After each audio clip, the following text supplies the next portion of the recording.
Good morning. So today, what I'd like to do is start afresh with no intentions of ever, not ever, but any soon posting on Bluebird Semaphore, see the card, just because there seems to be too many stumbling blocks that I don't want to spend any time trying to figure those things out. I'd rather just go forward, put on files what I want to say, and at a later date when when the right things happen, I can do something with these files. So today I'm going to start. I'm staying with world history, which is what I did a lot on the previous YouTube, which I think is about 55 postings of world history for ordinary people videos on that Bluebird Semaphore. See the card. Anyway, so what I'm just going to do is do the recording and put it away for posterity. So this is going to be World History for Ordinary People 1B. And I'm going to start, I think there might be two things I'm going to cover, but I'm going to start with something that came to my attention yesterday. Well, it's still with me. We were watching a documentary on why killings in America with handguns and rifles and things that shoot bullets is way, way, way higher than all the other quote-unquote civilized countries in the world. Generally speaking, there's about 11,000 in the United States, and the rest of them, they get like 200, 300, up to maybe 500. We talk about the other so-called civilized nations, whether that be is Japan or England or France or Canada. The United States has them beat, and the documentary is screaming about to all the people it interviews, do you have a reason why? Do you have a reason why? Can you tell me why? Why? So I got to thinking about it, and not really, focused or anything like that, because I don't do that.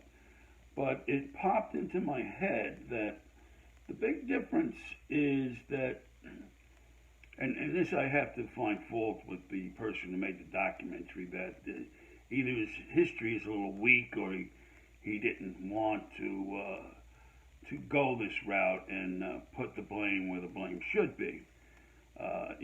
We'll just disregard the evidence and go with what we like, which for this documentary seems to be to go in one direction only. Anyway, to make a long story short, it seems to me that the United States, having its beginnings, particularly in its association and its foundation from Western Europe.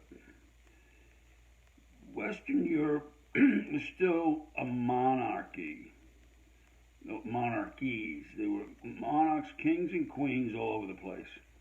And all the subjects, whether they were wealthy or poor, were the subjects of the king, queen, czar, etc. And these kings, queens, and czars considered these people, whether they were upper class or lower class, they considered them their property. And woe befall those who would destroy the king, the queen, the czar's property. You did not do that. So there's a long, long history of a long, long, long tradition of the people in these countries scared out of their minds to kill people because the king would come after them. Yes, the sheriff would. Yes, the local constabulary, whatever that word is, would come after them. But the king, too, the king made sure his sheriffs were getting these people because these are my properties and you will not destroy my property. So then along comes this immigration into the New World, so-called New World. Well, once they were past that revolution, the independence, the people looked around, and this was happening even before, but the people looked around and said, hey, we got no king, we got no queen, we're free, we're free. And so what were they free? They were free to do whatever they wanted. And if their neighbor did something they didn't like, they were free to shoot them. They did this throughout the history of this country. These were free people. And keep in mind that most of the folks who came over on those sailing vessels were not the upper classes. They were primarily the lower classes, people who were uneducated and who perhaps, for the most part, couldn't see the ramification of their deeds. Now, but we have to also keep in mind that the church was there too, big time, telling them don't do this bad thing and don't do that bad thing, thou shalt not kill, etc. But it wasn't a matter of losing your life when it came to paying heed to the instructions of religion. You might lose your soul, and that might be even temporary if you did the right things, you made the right indulgences, whatever. But the king, it was different. You know, if you killed his subjects, he or she is gonna hunt you down and get rid of you. Your days are over. So I believe that the reason why, and this isn't Canada, because Canada's a monarchy forever. They still, bend the knee to the king and the queen. All those countries over France, you say, well, they had the French Revolution. When it was over, they were bending their knee to dictator type governments. They were still kowtowing at the altar of authority and tradition and history. What we do is what we've always done. And certainly Germany with their Kaisers and Japan with their emperor, and all these peoples were still in their original lands, still being not likely to kill except under extremely extraordinary conditions. Whereas in the United States, it seems that people were killing, and they're killing here mostly, I think, for robbery and revenge and sometimes passion, but never for any super worthy reason. Never. They're killing for all the wrong reasons, and not that there's a right reason to kill, but there are some instances, say when the Hun in Germany was doing those horrible things, he and his followers needed to be killed. So anyway, to make a long story short, I think the United States lost its direction of a monarch. And by the way, they wanted to make George Washington king after the revolution, but he said, no, I won't take it. But maybe that was a long-term mistake. Maybe if we had had a king, and then, the king with heirs and more, maybe we would be a more peaceful society. But the next day, which is today, thinking on the same subject, it seemed to fit into the pattern of the Freudian concept of id, ego, and superego.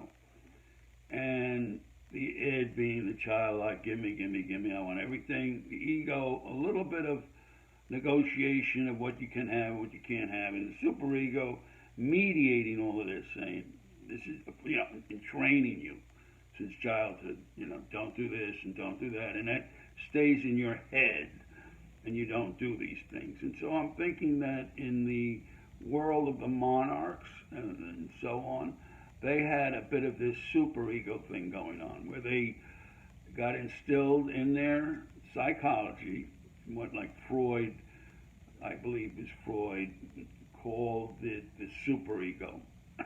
However, Joe Lindbergh's going to come up with a superego, which I think the concept of these monarchs sitting in these people's heads saying, "Don't kill my property, or I'll kill you," was a very, very big, large aspect of who they were and their personalities, and still is.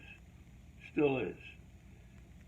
So this documentary dude who keeps asking everybody, "What are we going to do? What can we do? What can we do? What can we do?" Well, you can instill in people from the perspective of a super ego that's always in their consciousness that this is something, this is off base, off limits. It always has been and always will be. But of course, we're going in the absolute other direction, the so-called turning away from religion, which has one of its fundamental tenets in the Ten Commandments is thou shalt not kill. But we, God forbid, pardon the pun, that we should teach these long-standing religious tenets to our children. God forbid, we don't, and we have what we have, a society that is much more severely aggressive and apt to shoot another person than pretty much anywhere else on the planet. Now, and that's among the civilized nations of the world. Where they're not civilized, they still go around and kill each other wantonly. We have many examples of that.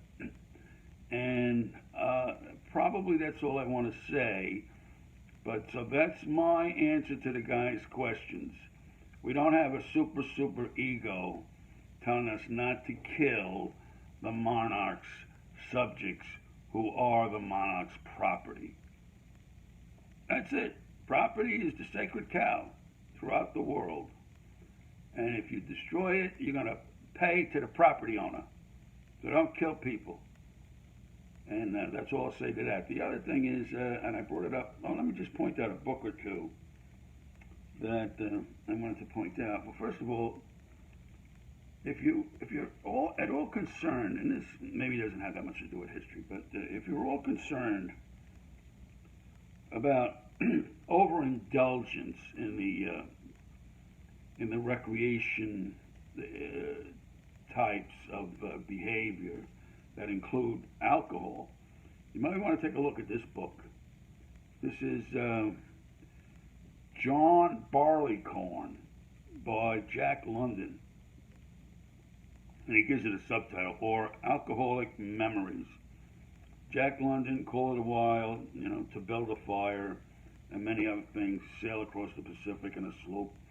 Many things, great adventurer, almost pirate-like early days in San Francisco Bay. And, but a couple of great books, but also a large number of you can't read. Short stories, essays, whatever, So he had to become a hack, I think, to make a living. But his big-time stories are wonderful. I won't take that away from him. But this book is something above and beyond that. As one of the commentators on the book says, he just hit it perfect. He was asked to do this. He was a well-known heavy drinker. And he did get away from that at the end of his life, or more before the end of his life. He did get away from that. But people knew he had one time been a heavy drinker, and being a great writer, well, maybe he could write something about it, and he did. He came up with John Barleycorn, get it? And the people writing some little bit of the comments on the book said it's nothing less than a sheer work of genius. This guy just opened up his brain and put everything on the pages as if without a filter, which is wonderful. Real genius in it. And I'll just point out one. I don't want to take away the great aspects of the book, but he right away points out, well, streets of San Francisco, it was a bar. It just lined up on the streets of San Francisco, bar after bar after bar, and the kids could go in, and everybody could. It was there. It was there. It was overwhelming. And so the fact that everybody abused alcohol should not be considered remarkable, according to Mr. London. And that's true. I mean, you think back in your days growing up in the cities, at least in the city I grew up in, there was a bar all over the place, everywhere you went. And could the kids drink it? They sure could, you know. And that was, well, say half a century after Jack London. And I haven't been back in the city in a while, but I assume it's still the same thing. So access. That's what he says is the root cause of the overindulgence in alcohol in this country. So read the book, John Barleycorn, or Alcoholic Memories by Jack London. Okay? So that was one book. The other book I would point out is this guy. You all know him, Michael Palin, Himalaya. And the only reason I point it out is because the book happens to be down here, and I needed to get some information out of it, and that's why it happens to be down here. Usually, all the books are upstairs. But I have been reading Himalayan history and culture for a very long time. A very difficult subject because it is vast. However, I will give Michael Palin credit that he was able, somehow, he visited like 40 different cities and towns, maybe more, in this, I guess it was about an 18-month tour or 2 years with a photographer and all the necessary people you would need to take along to carry the baggage and all that stuff. And he really gets the job done, as far as I'm concerned. He's accurate, and I can say that because, like I said, I've read a lot about the Himalayas and didn't really have a great deal of comprehension because it's a huge subject. You know, when they're talking about mountains, and they're talking about caves, and they're talking about Buddhist priests, and this tribe and that tribe, and the Brahmaputra, and the river, the Indus, K2, you know, the Everest, just on and on and on. And, you know, I mean, I tended to, over the years, get a grasp of what was going on. But the Kathmandu, Nepal, oh, come on. So he gets the job done, and the places became more in focus for me. Photography is out of this world. Very, very wonderful photography. And I highly recommend this to anybody who's interested in the Himalayas.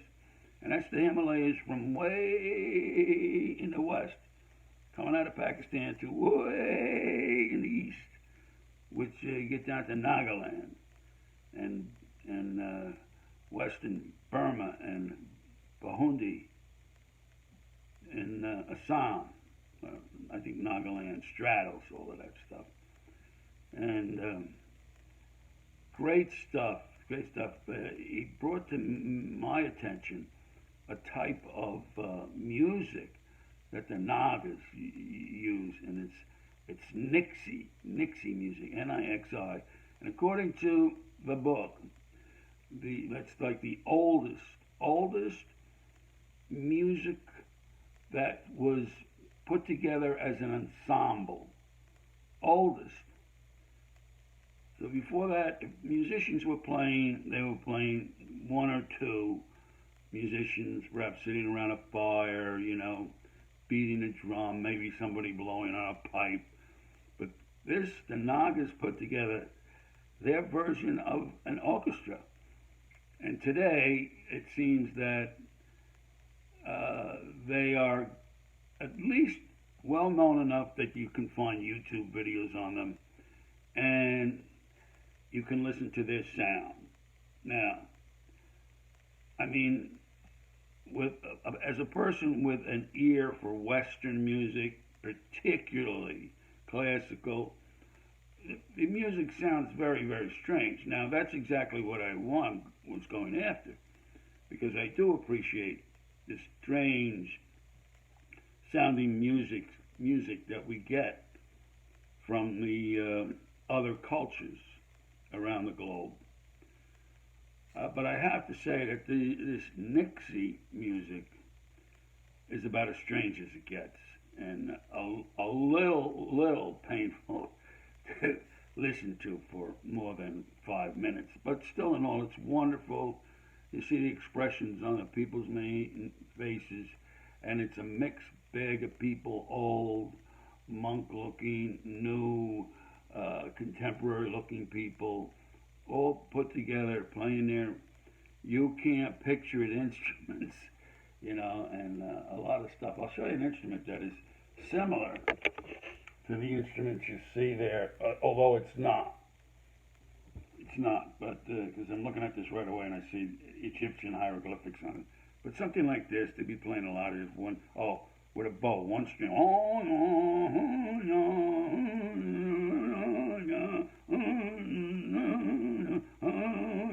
That's what they did. So, but this got Egyptian stuff on. This is a tourist dealing, I'm sure. That's all this is. But I would say go look at it. Nixie music of the Nagaland. And the internet doesn't really do a good job of representing these people and many other primitive cultures. You really got to dig within the internet, and you always get locked. You get locked out more often than you did in the past. They all want you to sign up. They want you to do this, accept, garbage. I just don't follow it. If I have to do accept for anything, I just back out and don't go look at it. Who cares? So I don't know something. Who cares?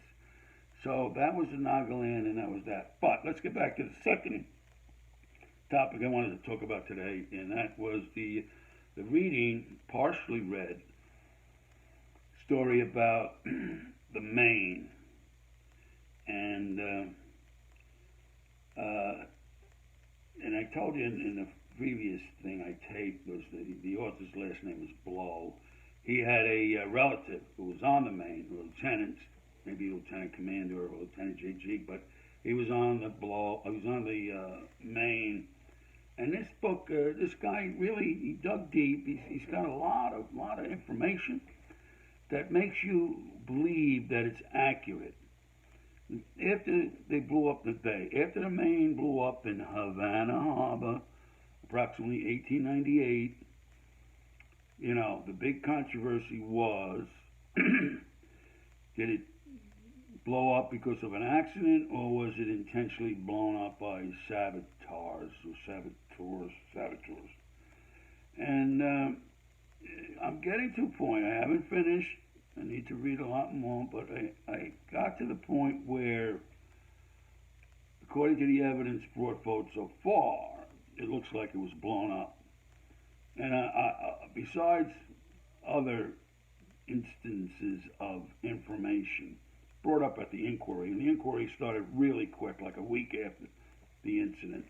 You had the inquiry, the Navy officers asking these questions, but it looked like an explosion happened under the ship, up forward, and the plates, the steel plates, iron plates of the ship had a large hole, and the plates were bent in a jagged way inboard, so that the explosion was outside the ship, blew the plates of the hull, and did what you would expect. It made a large opening that was with jagged edges facing inboard. So that's already very good information that the event was external to the people on board. It was, or by wrongdoing. In other words, not paying attention to the temperature of the coal in the holes. However, there's one other piece of information that the military type ships that would come into Havana Harbor were usually tied up at the Marine holding point, which was essentially Buoy 5. When the Maine came in, to their surprise, they didn't get to a Buoy 5, but instead they were tied up to a Buoy 4. And a Buoy 4 was never used for much of anything. So it seems to me and this is now speculation, that this was prearranged. The explosion was prearranged by Cuban factors, and there was at least three factors: the Spanish, there was the revolutionaries, and there was the government of Cuba at the time. All three could have been the perpetrators of blowing the Maine up. So, besides being tied up to Buoy 4, which nobody ever gets tied up to, and this could be to make sure that they were going to be over where the mine was planted, because that would have been pre-planted before the Maine came into port. The explosion also happened when a not usual turn of the wind happened and caused the Maine to turn around on its mooring and face to the north or northwest. And shortly after that, that's when the explosion happened. So that's another piece that causes us to think that the ship was blown up. Now, for years, there was this insurgents and revolutionary and rebels going on in Cuba. It was big time. Everybody killing everybody. But I'd like to point out that McKinley was the president, and before him, at least 5 U.S. presidents tried to buy Cuba. They all thought it was the perfect piece of real estate needed to tie up the security of the United States from that direction. When this incident happened, there was a number of journalists who were doing what they called then, quote unquote, yellow journalism, and making it look horrible. Oh, we got to kill the Spaniards. We got to go to war.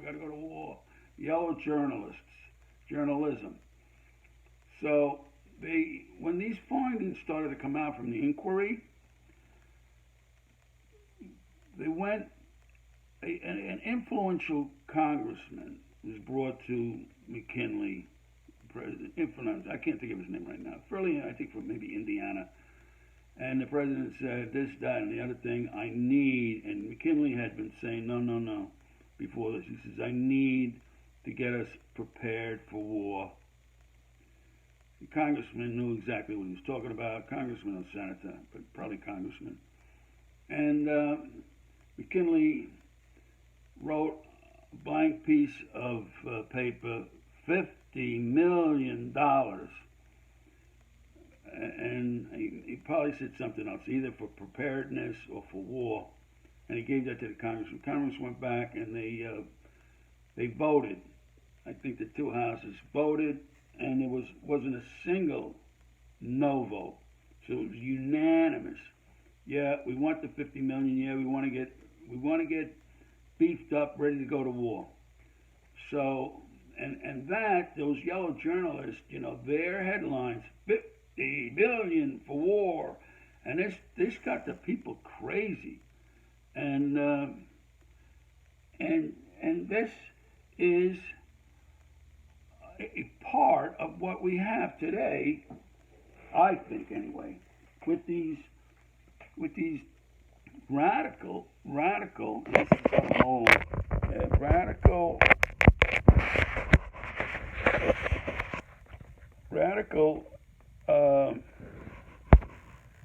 ways of doing journalism today, with television and all the stuff these days. I got a little battery on that thing, so some adjustments here. But anyway, be it that as it may. What is this? Oh.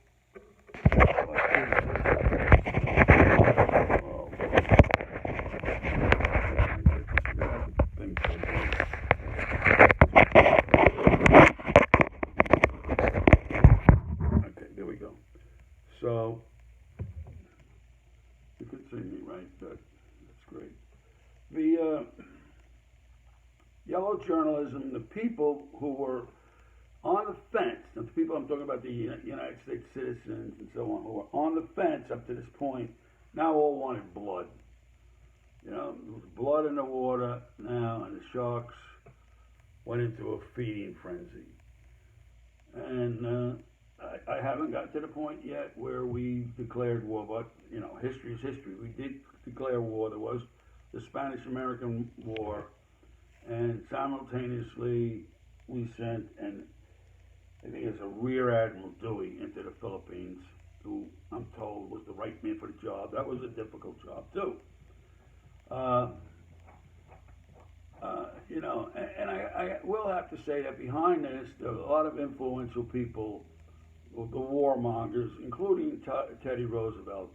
He couldn't say anything at the time other than we got to go to war. The only way you're gonna be a great nation is you gotta be involved in wars. That's what you gotta do. You gotta beat up the other guy. You want to be a great nation, you gotta go to war. You gotta go to war. And being who he was and all his influence, many people said, yeah, that must be right. We got to go to war. And not just this Maine Cuba thing. It meant everywhere and everything. They was just so hell bent on expansionism. I mean, goodness gracious, that was absolutely the wrong concept for what this country was supposed to be. We were not supposed to expand into other people's affairs. We were supposed to stay at home, and defend ourselves, but not be out there beating up everybody on the planet. But, like I say, it's all about power and money, and many people had the power and the money, and they promoted war. To McKinley's credit, he tried not to go to war until he broke, because there was just too much evidence and what they call that, political pressure to go to war. And you know what? Look, Spain was an easy target. Anybody could have beat up Spain. So sure, let's go to war. Let's oil our weaponry. Let's do a little target practice. Let's get our boys some exercise in real warfare, and let's go kill Spain. It's dreadful when you read what we did when it came to that Spanish-American War. And did we get Cuba? No. Cuba stayed a dictatorship, a bad dictatorship. And then along came the communists, and it was a lose-lose. That's all we did, is lose in Cuba. And keep in mind that at one point, Cuba was the creme de la creme gem of the Antilles. A beautiful paradise, beautiful island, 800 miles long in a curving arc, tropical, subtropical, rainforests, just a gorgeous place, and turned to a horror show since the conquistadors got to its shores in the 1500s. And they, from there, if you were a native, that's it. You were annihilated. And then the low class Spanish who they brought to work the farms, they lived horrible lives, and so on and so forth. While the upper class and the aristocrats went to their fancy balls and made their memorandums about what should be done and what should not be done. This is a classic example of the imperial age was Cuba. And I'm going to stop, although I could go on and on and on, and I will bring Cuba up again. To conclude with the Maine, but I may bring it up again when we have to talk with the Bay of Pigs and that fiasco. There's a lot here, a lot that goes on behind the scenes that we don't hear about. We're back to the same old thing that's been going on since forever. Don't let your people know what's going on. Don't let them. Okay? Come up with these fake, phony, fraud propaganda discussions on whatever the media outlet of the day is, whether it was news, print, radio, TV, talkers coming into an auditorium, and so on and so forth. But don't tell them what's really going on. Don't. and even that wouldn't change things. Even if they knew what was going on, really wouldn't change things. Because these guys got all the power, and they're gonna do it's like a wrecking machine. You know, that's what we got. We got these human wrecking machines that go around wrecking things. So you would hope for an eventual peaceful outcome to Cuba, but don't hold your breath. And just to get back to that super ego thing I told you about, somebody could come up with the argument, well, we have presidents now. Don't the presidents fill that void left by the monarchs? Who are you kidding? Come on. Nobody's looking up to any of our presidents. A few, maybe, But I don't want to mention names, although I should. But you just look in the recent history of presidents, and there's nobody there to put up high on a pedestal. Nobody, which the people automatically did when it was a monarch, or a queen, or a king, or an emperor. They automatically put those people up on a high pedestal. So we don't have that. We elect these people, common, ordinary, run-of-the-mill people, and we put them in an office, and they're never really to be admired, almost never. They do what they do terrible things, and the only people who admire them are the people who type with them and their programs. But the word you get on the street is that they always hate those people at the top. They hate them because they're taking their money, they're killing their boys, they're killing their daughters, they're destroying the environment. So the people hate them. There's no admiring of these people at the top. They hate them. Now, the rest of us should just simply say, well, that's the way it is, and there's nothing we can do about it, because might makes right, and I'm not offering my neck to these folks. I'll just try to lay low, stay out of their sights, and when I'm done and gone, I mean, there's this continual degradation will go on. There's no end to it. The only thing is, being a small country in population,